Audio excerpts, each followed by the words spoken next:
It's now time for In Perspective.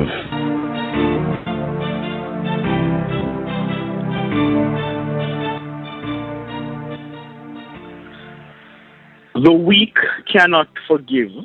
Forgiveness is an attribute of the strong. Mahatma Gandhi was the one who said that. Good afternoon again, listeners. I want you to keep that quote in mind as I take you through what I find to be an interesting article published in Focus in the Gleaner today, the 1st of February 2015. And I'm just going to read for you an excerpt from it. It says, I tried to seriously assess the criticism that he is a weak opposition leader. This is Andrew Holness. And I can't see its justification. I find his parliamentary stance strong, even strident. He takes on relevant issues and he displays the manufactured outrage when required. He's been a responsive opposition leader, speaking out on many issues and being on the ground at critical points. I disagree with some of his positions, of course, but you can't justifiably say the man has been laid back. He has played the usual politician's game of gallery pandering, and Audley's leadership challenge has definitely made him a more tougher, vehement leader. Yes, he has not played much street politics, and the one time he did that with the bus fare issue, he failed miserably. It is a fact that Audley Shaw would, quote, take it to Portia, end quote, more and engage in more ray-ray politics, which many of our people define as good opposition politics. Audley's more cantankerous, loud, feisty, scandal-mongering, exactly what many want to see in an opposition leader. And Andrew can come nowhere near Audley in terms of sheer platform mastery and rhetorical skills. But what Jamaica needs is more sobriety and less stridency, more substance and less style. I am not among the Andrew haters or detractors.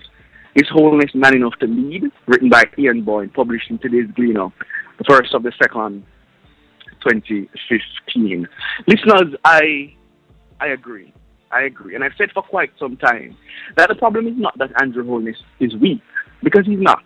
And I think his move in appointing that shadow cabinet has proven that. He's not weak. He's different. And he has said it, and we have dismissed it, but he is different. Substantively, he is different. Stylistically, he is different. And it's fine for us to bash him for the things we disagree with him. You've known I've been a strident critic of him on matters such as the CCJ and other issues. But we cannot ignore the fact that he is different. He certainly is different from his counterpart. He certainly is different from his predecessor, and perhaps even Mrs. Simpson Miller's predecessor. So, what we define as weakness, to my mind, is unfair and unfounded. You see, listeners, when he is decisive, he is criticized for not reaching out to please everyone. When he is strident, he is criticized for being out of his element. And when he's all-encompassing, he is criticized as having appointed a council of, and I quote, scribes and Pharisees, end quote. So the question I want to put to you, listeners, what do we want of our leaders? What do we want to see from them? And specifically, what do we want from Andrew Holness? Because no one has been able, to my mind, to properly explain what we want from him. We know what we don't want from him, but no one has been able to properly say what we want from him. The closest I've seen anyone come was the Gleaner's editorial, which asked him for substantive ideas. So again, to be fair to him, it has never been the practice in Jamaican politics that the substantive ideas come midway in a government's term.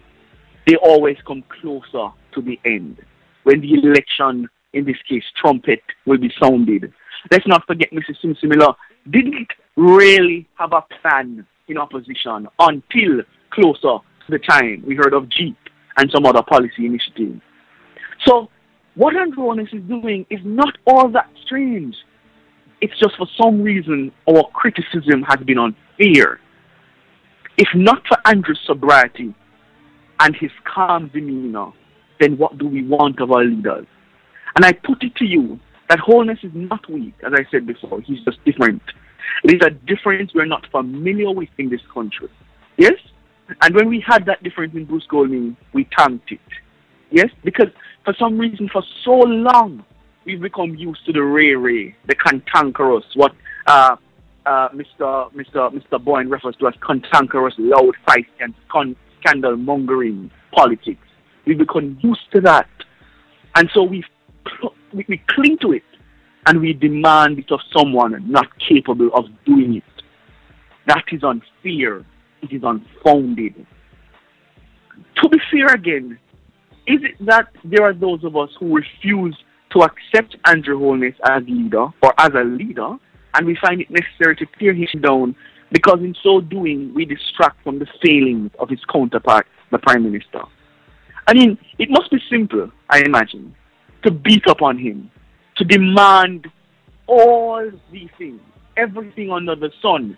Andrew must be able to deliver to us. And if he doesn't deliver to us, he has failed this unreasonable test of being the opposition leader.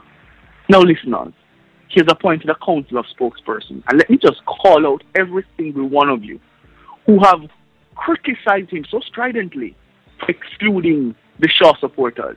He has brought back nearly every single one of them. Yes? And still, that is not enough. Still, we imagine plots. Still, we imagine conspiracies. Some go as far as to say he had no choice, and that is why he did it. You are disingenuous. You are unfair, and the criticism is unfounded. Because when he has given you everything you have asked for, everything you have criticized him for, every weakness you have exploited, he has stopped the gap. And still, you're not pleased.